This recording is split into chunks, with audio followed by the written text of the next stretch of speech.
Buenas, bienvenidos a descubrir los pueblos patrimonio de Colombia, el país de la belleza, porque la belleza está en los detalles.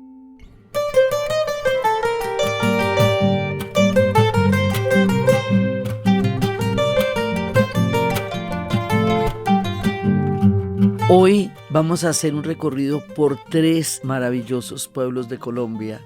Estos son particularmente significativos, importantes, arraigados a nuestras más profundas tradiciones históricas, porque cada uno de ellos fue escenario de varios de los momentos más importantes de nuestra historia, porque son bellísimos.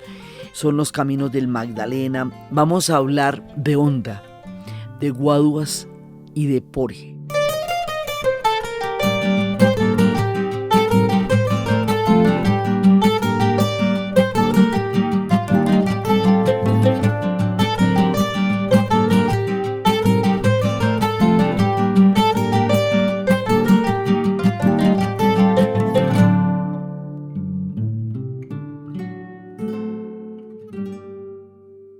Estos pueblos están a diferentes altitudes.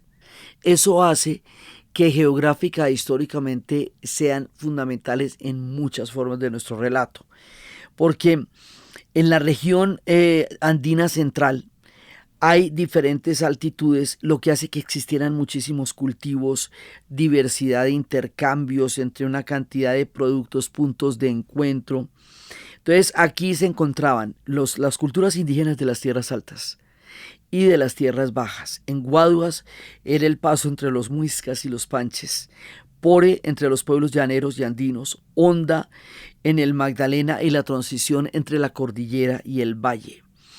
Entonces, digamos, para la gente que no está familiarizada con este país, nosotros tenemos 3 cordilleras, y esas 3 cordilleras que nos atraviesan tienen además un hilo conductor geográfico que atraviesa toda Colombia, que es el río Magdalena. Y el río Magdalena va a determinar nuestra historia y sigue determinando nuestra historia todavía. Entonces, la posición de este recorrido hace que haya diferentes altitudes, diferentes conexiones entre la cordillera, el llano. Nosotros tenemos las 3 cordilleras, que es como se ramifica la cordillera de los Andes cuando llega a Colombia. Pero una vez que terminan las 3 cordilleras en una cosa que nosotros llamamos el piedemonte llanero, se abre una llanura gigantesca, que atraviesa toda Venezuela, pues una buena parte de Venezuela. Eso se conoce como los llanos orientales en Colombia. Y en Venezuela los llanos, pero es una sola región enorme que hermana 2 países. Entonces, este recorrido enlaza todas estas historias y por eso es tan particular. Y pues está todo lo que va a ser el recorrido del Magdalena, y particularmente una cuenca del Magdalena en Honda, es el que produce una forma de pesca y de abundancia que ha hecho que esto desde siempre haya sido un asentamiento muy importante en épocas prehispánicas, porque ahí hay uno rápido y ahí hay una particularidad del río que genera unos fenómenos de pesca enormes y de una gran abundancia, sistemáticamente una vez al año, que conocemos con el nombre de la subienda.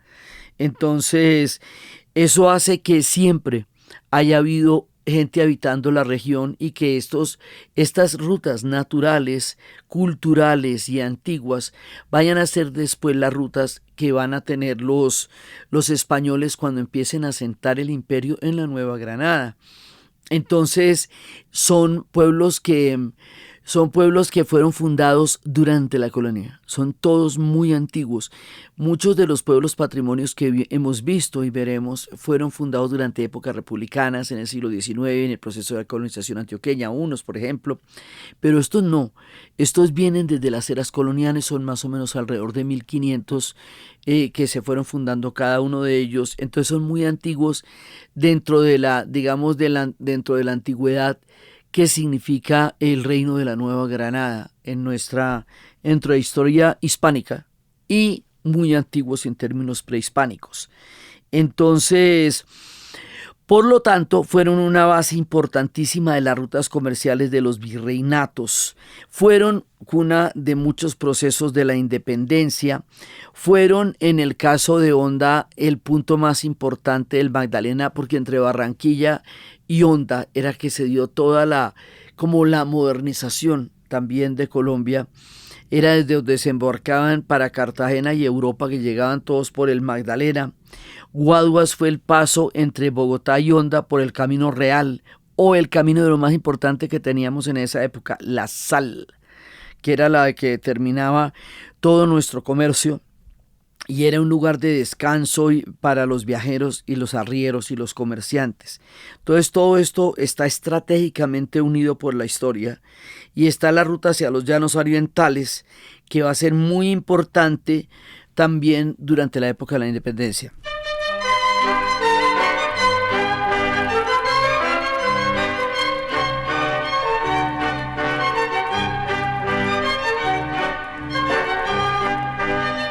Tiene otro antecedente que para nosotros es súper importante, la expedición botánica, porque la expedición botánica fue esta misión especial de empezar a dibujar, a narrar, a comprender, a estudiar las maravillas de nuestro país, y eso fue tan importante que nos dio suficiente sentido de propia valía, de construcción histórica y de construcción de pueblo, como para poder crear una campaña de independencia como la que hicimos. Digamos, el factor que nos dio la fuerza para poder emprender una campaña de independencia por este territorio tiene mucho que ver con Expedición Botánica.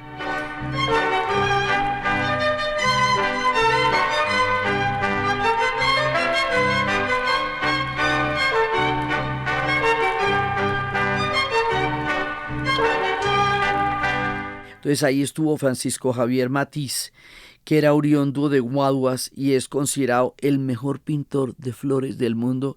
Y esto, donde los pintores de flores son tan impresionantes, es realmente algo muy importante. En Honda uno ve la casa de la expedición botánica, pero José Celestino Mutis, por el calor que hay en Honda, es una temperatura fuerte, dijo que él no podía vivir allá en ese calor y luego la trasladó a Mariquita.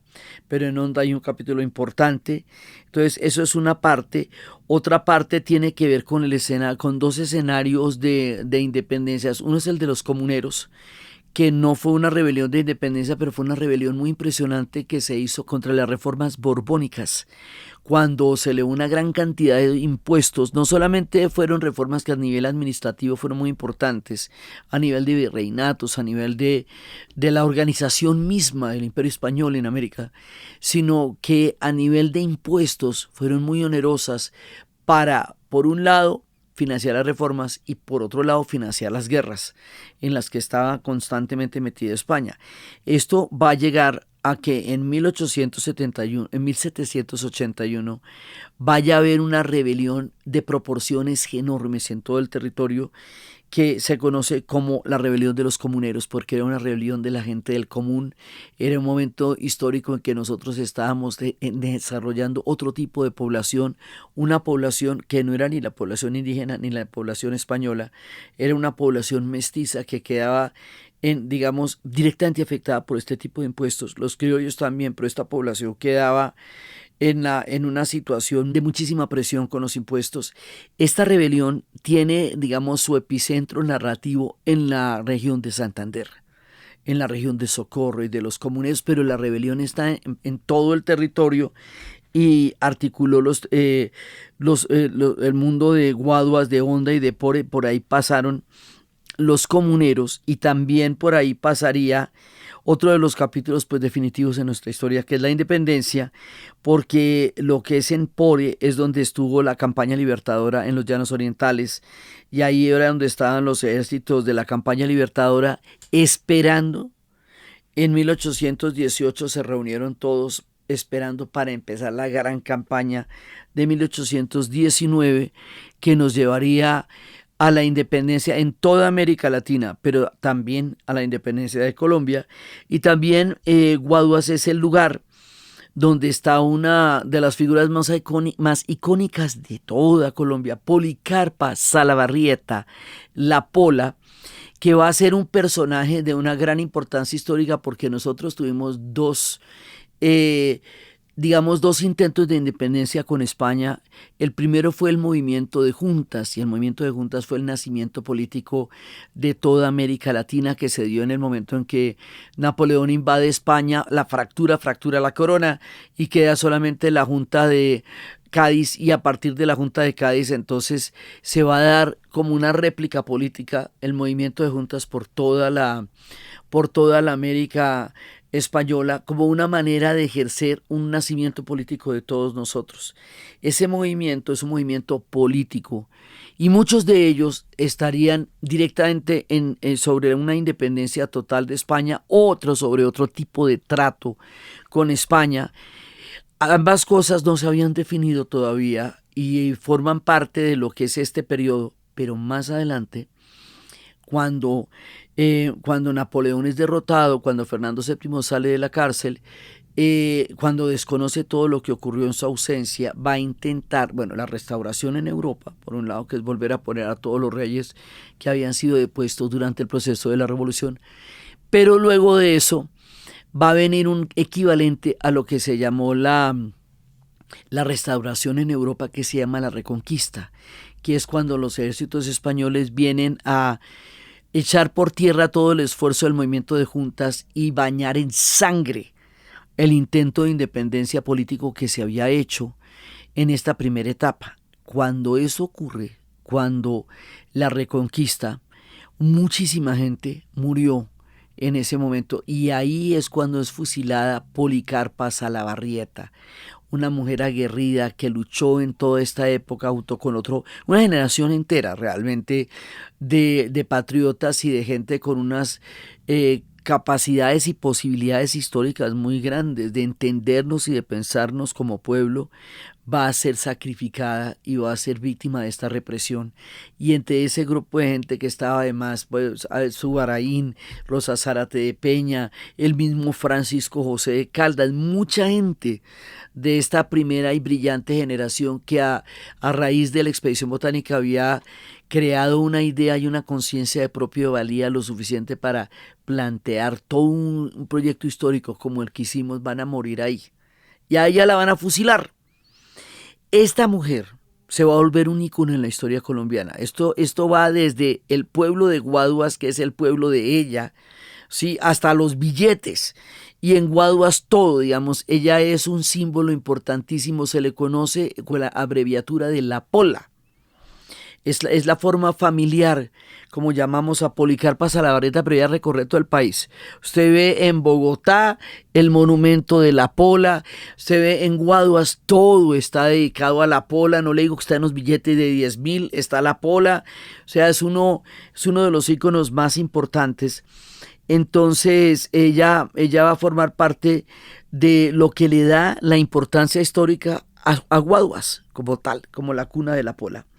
También en este recorrido nos encontramos con todos los procesos de la cultura criolla, de los procesos de mestizaje, de la presencia rural. Aquí se encuentran muchas formas de Colombia y de lo que era el reino de la Nueva Granada y las integraciones entre toda esta cantidad de pueblos que se van a dar cita histórica en este continente y particularmente en este país, donde el encuentro, digamos, entre las comunidades indígenas milenarias habitando acá, entre el plan de conquista y colonización española como imperio único en toda esta zona, en América Latina, y los pueblos africanos que fueron traídos en la deuda histórica terrible y el crimen histórico de la esclavitud, se van a dar cita con otros pueblos europeos, algunos que alcanzaron a llegar en algo que va a formar algo completamente diferente a cada uno de ellos, que se llama el mestizaje.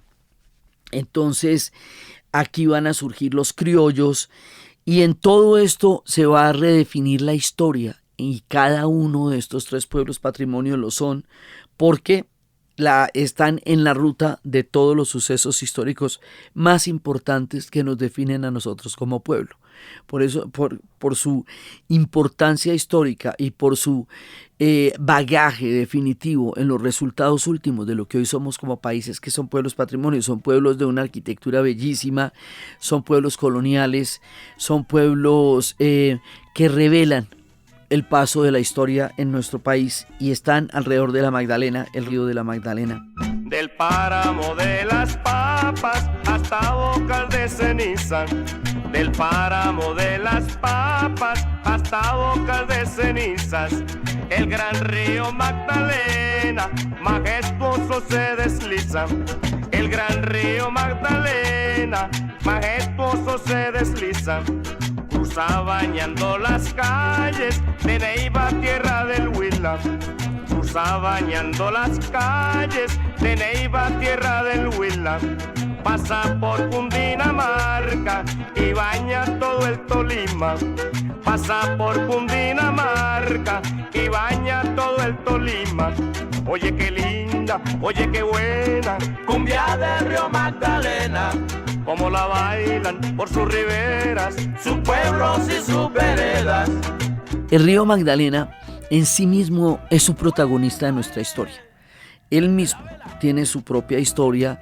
Hay un personaje que ha dedicado su vida al río Magdalena, que es Wes Davis, que nos ha hablado de mucho y que tiene una tesis que un día le había contado un mamo arhuaco, que el día que se descontamine por completo el río Magdalena existirá una paz en Colombia, completamente, porque dice que nuestro destino está ligado al destino del río de la Magdalena, que el río Magdalena nunca nos ha abandonado, que ha definido nuestro destino, nuestra historia, nuestro pueblo. Entonces se recomienda la lectura del libro El Río para estas historias que estamos contando, porque todo tiene que ver con el río de la Magdalena. Abraza las tierras bellas de caldenses y antioqueños, abraza las tierras bellas de caldenses y antioqueños, y de Boyacá su puerto que tiene ambiente llanero, y de Boyacá su puerto que tiene ambiente llanero. En tierra santandereana besa Barranca Bermeja, en tierra santandereana besa Barranca Bermeja, y se muere entre Bolívar, Atlántico y Magdalena, y se muere entre Bolívar, Atlántico y Magdalena. Oye qué linda, oye qué buena, cumbia del río Magdalena, como la bailan por sus riberas, sus pueblos y sus veredas. Entonces, la ciudad de Honda, vamos a empezar a contar cada una de estas historias. La ciudad de Honda se llama la ciudad de los puentes porque además el primer puente metálico que se hizo, lo hicieron en estas tierras, lo hicieron allá, y es uno, digamos, de los grandes orgullos, el primer puente de Sudamérica que lo va a elaborar Joseph B. Strauss. El puente Navarro, el mismo que diseñó el puente de San Francisco, o sea, y esto por acá en Honda, bien abajo en el cañón. Conozco de un lugar donde conservan la leyenda de un Moán que sale al río Magdalena. Un sitio engalanado por los puentes, por donde cruzan sus gentes, gentes de tierra caliente. Es un hermoso valle entre montañas, tiene ríos que la bañan y un donaire que no engaña. Ciudad de un fino toque colonial, es patrimonio nacional. Cuando usted venga va a alegrarse al ver. Es un pueblo patrimonio desde el 2010, año de fundación 1539, se fundó Honda, tiene 26.144 habitantes, tiene 309 kilómetros cuadrados, queda en el departamento del Tolima. ¡Es caliente! Una temperatura promedio de 29 a 30 grados centígrados. Caliente, Honda. ¿Sí? Y es un pueblo que tiene toda clase de atractivos y en este momento tiene un florecimiento cultural impresionante. Es un momento en que la ciudad está en un punto, el pueblo está en un punto maravilloso de su historia. Allá se celebra, el Carnaval de la Subienda, porque es un fenómeno natural impresionante de abundancia, de pesca, de cultura, el Festival de la Subienda, que es el que siempre la ha dado por conocida, en la Semana Santa, las fiestas de San Pedro, el Festival del Verano. Durante mucho tiempo ha habido el Magdalena Fest y también el Festival de los Murales Femeninos. O sea, Honda mueve una gran cantidad de movidas, de posibilidades culturales permanente, porque o sea, usted llega a Honda, usted no se imagina la ciudad tan bella, las historias tan maravillosas que vas a encontrar ahí, la arquitectura colonial, las casas con letreros todavía en árabe, porque la gran migración que venía del Imperio Turco Otomano, la gran migración árabe, va a pasar desde Barranquilla hasta Honda, por todo el Magdalena. Entonces es muy importante la presencia de los pueblos árabes que se conocerían como turcos porque venían todos del Imperio Turco Otomano, que van a estar allá. Entonces ella mezcla, por un lado, la belleza de su arquitectura colonial, pero también, por otro lado, la garganta digamos, del río, que tiene una mirada absolutamente impresionante sobre el cañón del Magdalena, los ecosistemas, los pájaros, los peces, la economía pesquera del río, digamos, todo esto va a hacer que haya una cantidad de festivales gastronómicos, de lechona, de tamal, de viudo de pescado, de cocina ribereña, de platos tradicionales del Magdalena. Ellos dicen que la suya es la mejor porque también dicen eso los tolimenses y también dicen eso la gente del Espinal. Entonces vamos a verlo en que es delicioso, sí, porque cada uno puede tener razón. Entonces ellos tienen los avistamientos de aves, tienen más de 300 especies que se pueden mirar allá. Tiene los avistamientos de monos nocturnos en el bosque seco, tiene el avistamiento de los árboles nativos que son para la gastronomía y para la medicina, tienen senderos que conectan con las montañas. A nivel, digamos, natural, a nivel cultural, el patrimonio arquitectónico va a ser muy impresionante, llega a través del Magdalena y se va volviendo un punto de descanso de los viajeros. Y luego se va volviendo una arquitectura colonial republicana jamaiquina, un punto de encuentro y un eje de desarrollo del país. Y tiene la calle de las Trampas, que es la calle colonial más emblemática, porque está recorrida en un diseño de zigzag. Esa estructura de zigzag de las calles permitía que la gente espiara sin ser vista. Entonces genera una forma, acaso caprichosa, pero muy bien planeada para poderse defender y da un estilo muy particular de arquitectura. Sus calles son únicas, tiene diferentes niveles, la misma ciudad tiene diferentes niveles y fue el puerto más importante fluvial en el Magdalena durante toda la época de la colonia, porque es que en Honda se movió mucha plata, muchísimo dinero. Por todas sus características, esto fue uno de los sitios de mayor riqueza económica. Muchos de los pueblos patrimonios fueron pueblos que vivieron grandes bonanzas, que llegaron a tener épocas de muchísimo esplendor y que tienen en su característica patrimonial la huella de pasados opulentos y grandes. Y también hay una casa de imprenta en Honda que es bien importante. Y está el mercado, que era uno de su mercado construido entre 1917 y 1935 y que anteriormente fue un convento de 148 columnas y tiene un antiguo cuartel de la Ceiba, que fue lo que transformó en el Museo del Río de la Magdalena, que eso sí es una de las cosas que no se pueden perder cuando vayan a Honda. El Museo del Río Magdalena. No es el más grande del mundo, es un museo pequeño, pero es un museo que te cuenta toda la importancia del río en la historia de Colombia y te lo cuenta en los diferentes momentos de su historia, desde las épocas más opulentas hasta las épocas de violencia también, en tiempos pasados y no tan pasados. Te cuenta la historia de las brujas también, hay una de las leyendas del Moán que atraviesa toda Colombia. Digamos, hay una Hay una belleza en este museo y todo lo que significaba en ese momento el río Magdalena y los certificados y la papelería de todos los marinos que llegaban allá y los timones y las atarrayas y los grandes mitos y leyendas que están alrededor del río Magdalena.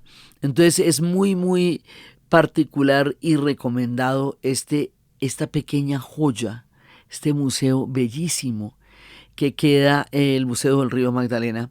La gastronomía actualmente es una gastronomía muy importante porque se ha venido desarrollando alrededor de la oferta turística, cultural, alrededor de la feria del libro, alrededor de toda la cantidad de actividades culturales y de gente que está visitando Honda, pues se ha desarrollado también una gastronomía francamente deliciosa y maravillosa. Es un punto de encuentro y es un punto que cada vez está recibiendo más importancia, más miradas. Cada vez se descubre más esta joya maravillosa que es Honda, con la cual empezamos nuestros pueblos patrimonios con mucho cariño para la gente de Honda, porque es una belleza llegar allá y estar allá. El otro es la tierra de Policarpa. Seguimos con Guaduas, Villa de Guaduas. Villa de Guaduas, la tierra de Policarpa Salabarrieta, es patrimonio desde 2010. Fue fundado en 1572, tiene 38.000 habitantes, 760 kilómetros de cuadrados. Ella queda en Cundinamarca, muy al límite entre Cundinamarca y Tolima, y a veces es más tolimense que de Cundinamarca, poco, porque queda ahí como en el punto de paso. Ella tiene un clima más temperado, más moderado con respecto a Honda, porque el clima de Honda es bastante caliente. El de Guaduas es más temperado, tiene una diferente altura. Entonces uno puede llegar allá para las ferias y las fiestas. En enero es el natalicio de la Pola.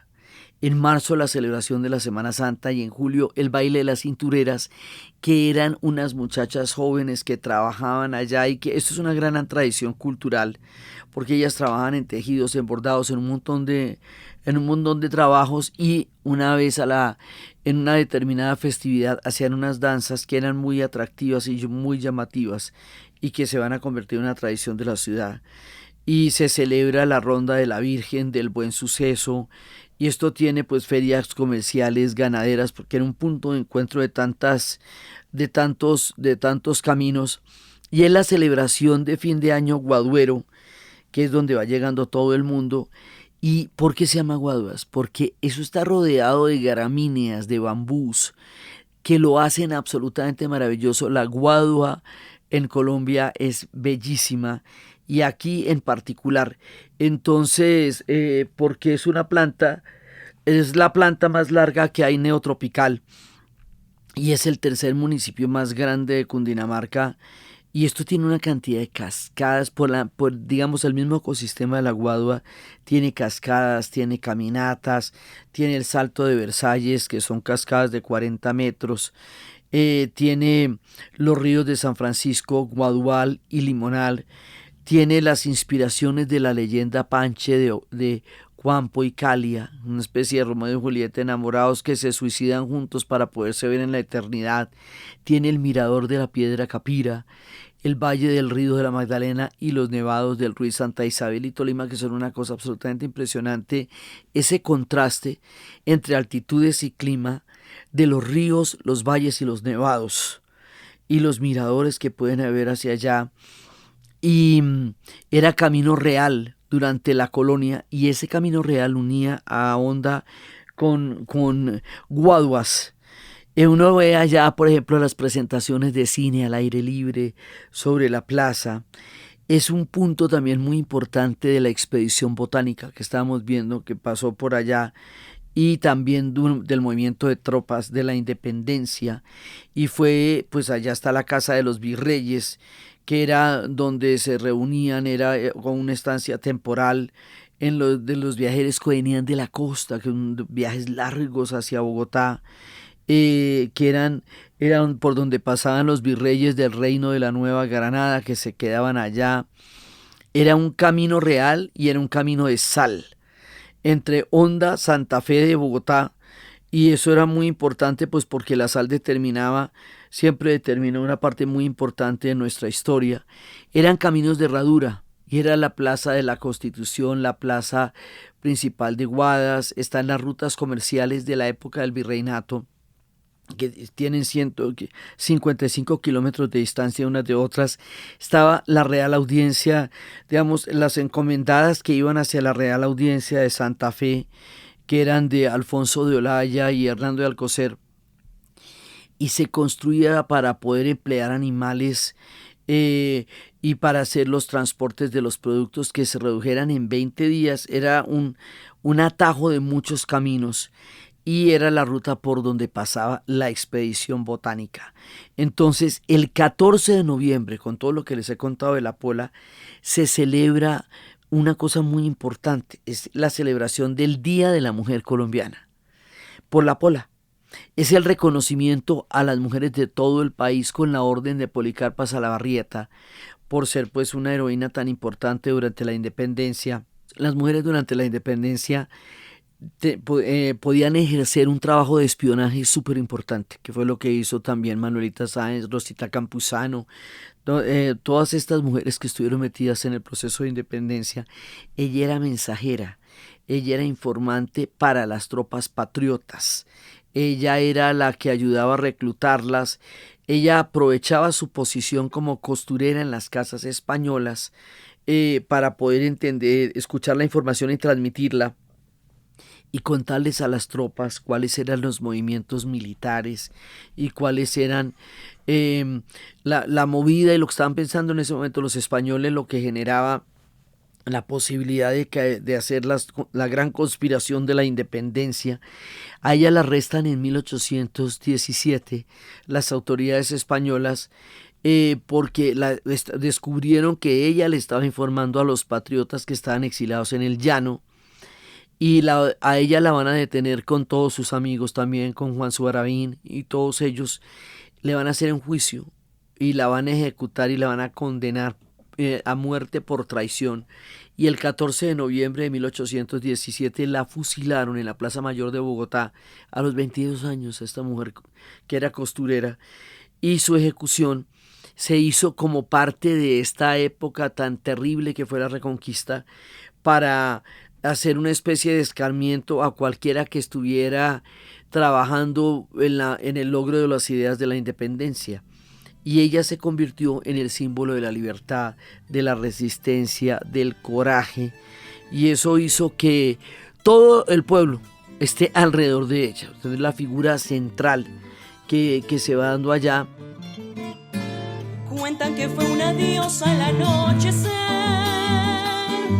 que entre las espesas nieblas se vio correr, y siempre la acompañaba un sueño desde su alma, de acabar algún día al ejército realista, espiar a los enemigos fue su deber, y al ejército patriota fortalecer.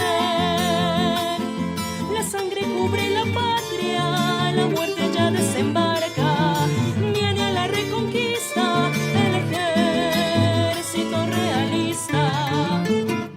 Y aquí, digamos, aparte de ella, y con la idea de las mujeres que atendían a los viajeros y que corrían los caminos reales, está también la historia de las cintureras, que son las mujeres que hacen los envueltos, las achiras. La achira es una harina, eso es particular de allá, es uno de los sabores más deliciosos, y hay amasijos, bizcocherías, hay bebidas de maíz, hay guarapo, fiambres, guadueros. Cada uno de estos lugares es destino gastronómico y hay cantidades de cosas maravillosas, y ahí hay técnicas que combinan la antigua cocina indígena, la cocina española, y que se produce el hojaldre, y es un lugar muy bonito, con una arquitectura colonial muy hermosa, con lugares como donde se reunían los virreyes, que dan una instancia muy bella y muy apacible. El frío de alguna tarde llevó el desdén, un sargento a nuestra diosa fue a detener, queriendo llegar al llano, siembra más injusticia al ejército realista, amando a su gran Alejo Sabaraín. Policarpa dobló su cuerpo para morir, maldijo a la sucia España en sus últimas palabras.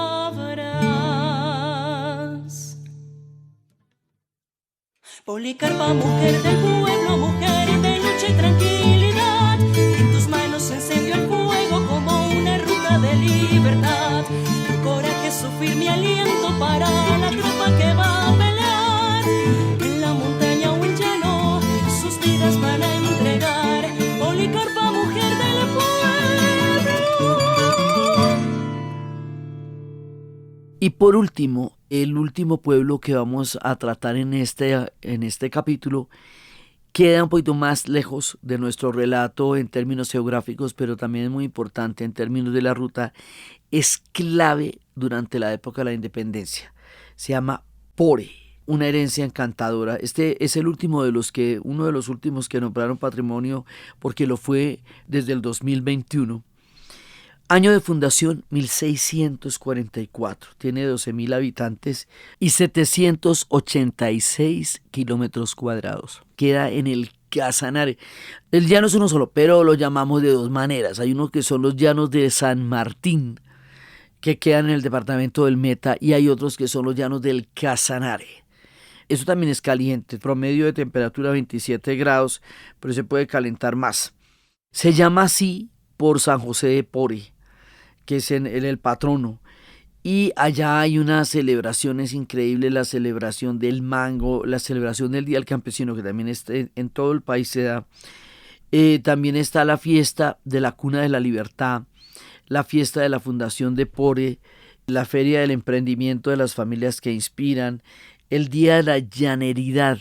Pues la cultura llanera es una cultura muy particular, es una cultura ganadera, es una cultura de grandes ríos, de grandes extensiones, de vaquería, de cantos y de arpas.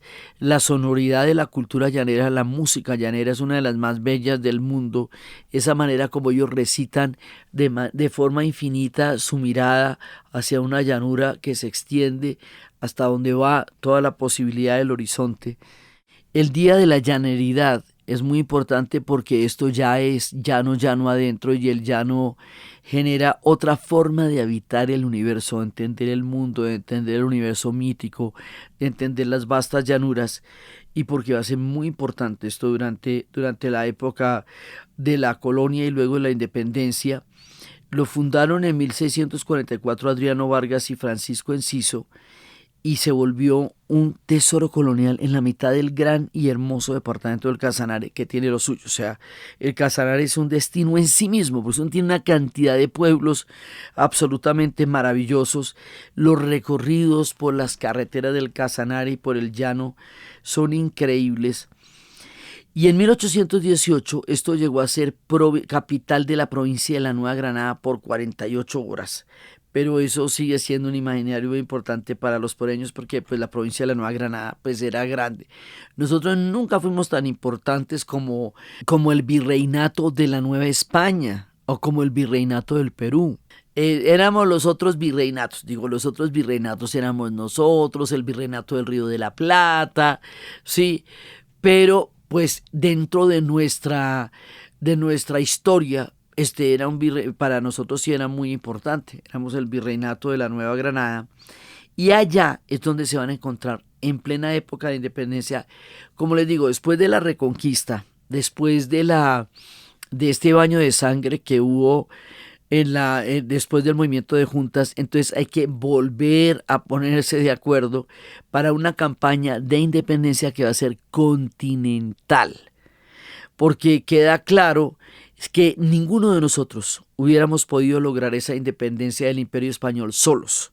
Era algo que no se podía, pues lo intentaron al principio en Tuitibay, en Chuquisaca, en Bolivia, muy cerca, en el Alto Perú. Lo intentaron en la rebelión quiteña, lo intentaron, pero ninguno de ellos, sobre todo entre más cerca quedaron de Lima, más pequeñas posibilidades tendrían de éxito. Entonces de pronto se dijo, no, esto tiene que ser un esfuerzo continental, lo tenemos que hacer todos. Y eso, el hacer digamos, este proyecto histórico de independencia nos hermanó, hizo que nosotros seamos una cultura que tiene tantos rasgos comunes y más adelante, cuando tomamos la decisión de tener el español como idioma, la religión católica como la religión, digamos, oficial de América Latina, porque era la colonización española, fue una colonización misionera. Entonces, aquí, cuando ya se toma la decisión histórica de resolver esto a través de batallas y de sacar a los españoles en últimas de Lima, que era lo que decía San Martín, mientras haya españoles en Lima, esto no ha terminado, por eso la última batalla va a llegar allá. Entonces hay una secuencia de batallas que realmente se entienden si se ven a escala continental. Lo que pasa es que cada una de esas batallas va a dar origen a un Estado nacional, que va a tomar el nombre de esa batalla como una definición histórica, pero esto se tiene que entender es en conjunto, porque en conjunto fue. Entonces, dentro de este gran proyecto histórico del nacimiento de un continente, de lo que sería América Latina, Pore fue el punto donde se van a encontrar las tropas de Santander y de Bolívar para lo que va a ser la batalla de Boyacá. Y la batalla de Boyacá, en la historia de Colombia, es la batalla definitiva de la independencia. Ya le digo, todo esto se ve a gran escala, que uno puede ver Pichincha, Bombona, Carabobo, Boyacá, hasta llegar a Junín en el Perú. Pero en la parte que corresponde a Colombia, donde se van a encontrar para la gran batalla, es en Pore. Entonces eso lo hace, digamos, un escenario muy importante dentro de la ruta de la independencia. Y en 1818 se funda la Declaración de Pore, que da la vía libre al Estado libre y soberano del Casanare. Casanare es totalmente protagónico en nuestra historia de independencia. Y ahí Santander obedeció órdenes de Venezuela y organizó el ejército de los llanos y los guías del Casanare, que va a ser importantísimo en el resultado de la batalla de Boyacá. Esta historia de toda la ruta independentista, de las guardias, de toda la cantidad de tropas que estaban aguardando en Pore, de las decisiones entre Bolívar y San Martín, le dan a Pore su carácter heroico y le dan a Pore su fundamento dentro de la gran historia de la independencia. Pues esto va a llevar a la batalla de Boyacá, y la batalla de Boyacá va a llevar a la independencia de esta parte del país. Entonces, todo esto queda, hay unas ruinas de Pore con restos de las iglesias, de los campanarios, de las murallas, de la antigua cárcel colonial que se puede ver. Y el casco urbano tiene un trazado español clásico. Acuérdense que nosotros teníamos, todas nuestras ciudades se van a fundar de acuerdo con un manual de fundaciones de ciudades de Indias que tenían en esa época en España, que era el damero, o sea, era el cuadrado con la plaza y la alcaldía enfrente. Y entonces, pues esto tiene el trazado clásico. Entonces la plaza central, las calles empedradas, las casonas de tejas rojas, las ruinas de la antigua iglesia, las murallas que protegían el poblado y las piezas vivas que quedan ahí para dar testimonio de toda la historia que había ahí.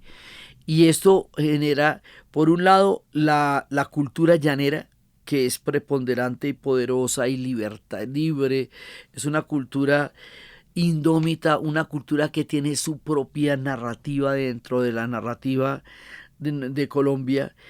Allá también está el canto del trabajo del llano, de una música que les digo que es absolutamente impresionante. La banda sonora del llano y de Pore es muy especial. Agila, agila novillo por la loma el cabestrero.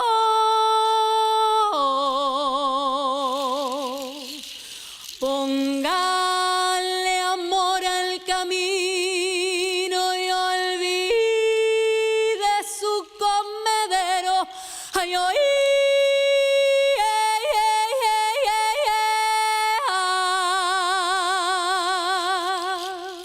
El canto del trabajo del llano fue reconocido como patrimonio inmaterial de la humanidad y es uno de sus mayores orgullos.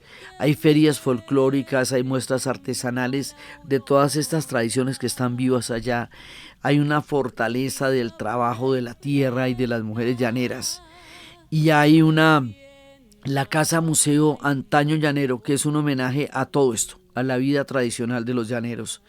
Y está la reserva del Cerro Samairicote, con 8.600 hectáreas, que es un pulmón enorme, y que ahí hay toda clase de fauna, ahí hay tigrillos, ahí hay venados, hay toda clase de aves.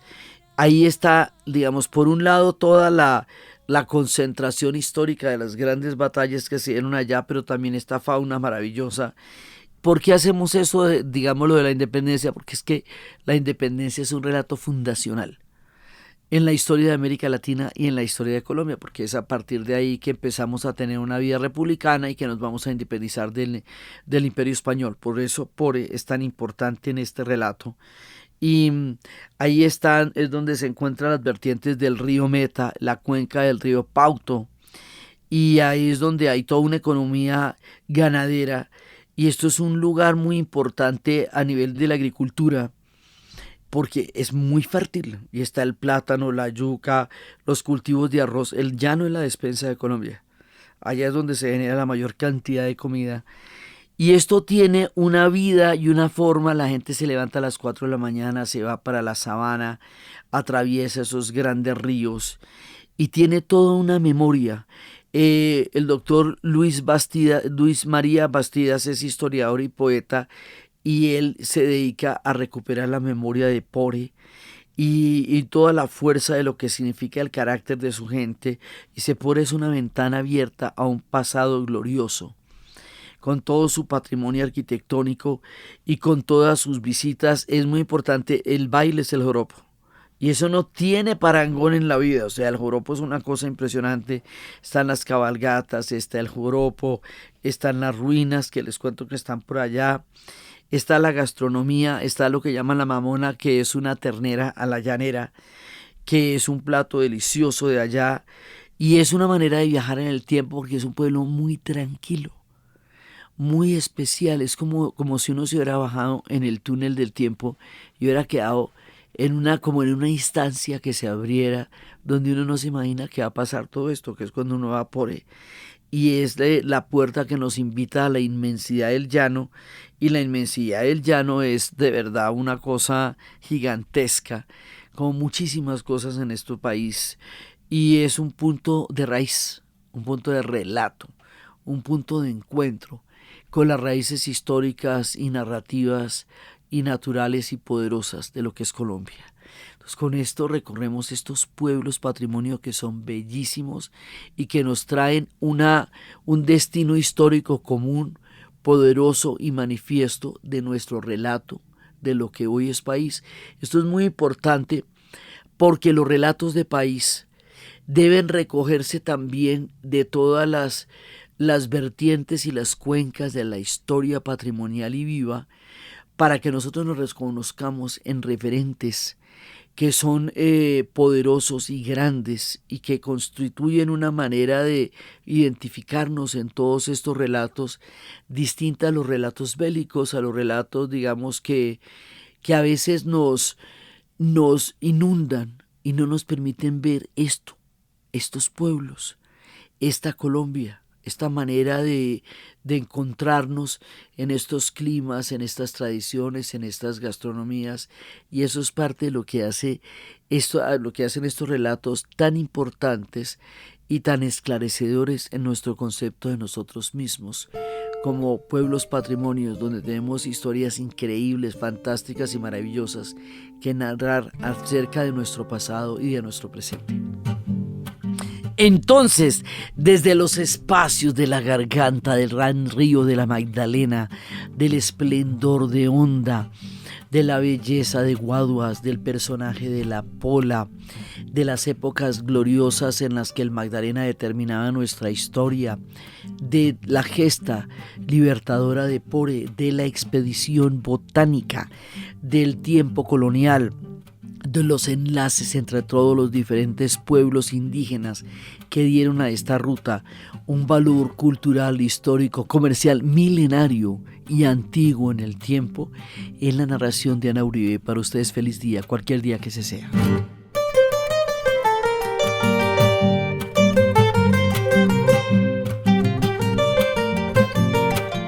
Agradecemos con mucho cariño y muy particularmente en Guaduas a Joana Montenegro, en Honda a Nadia Paola Dávila, en Pore a Mónica Inocencio y a Luis María Bastidas, en Memoriam, a quien dedicamos este relato que formaba parte de nuestras historias y muere durante el proceso.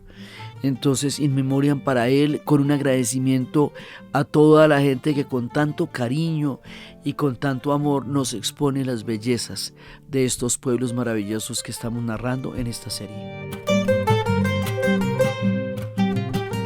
Queremos invitarlos a que viajen por Colombia, el país de la belleza, descubran los pueblos patrimonios, porque la belleza está en los detalles. Este episodio fue posible gracias al Ministerio de Comercio, Industria y Turismo, Fontur, Red Turística de Pueblos Patrimonios.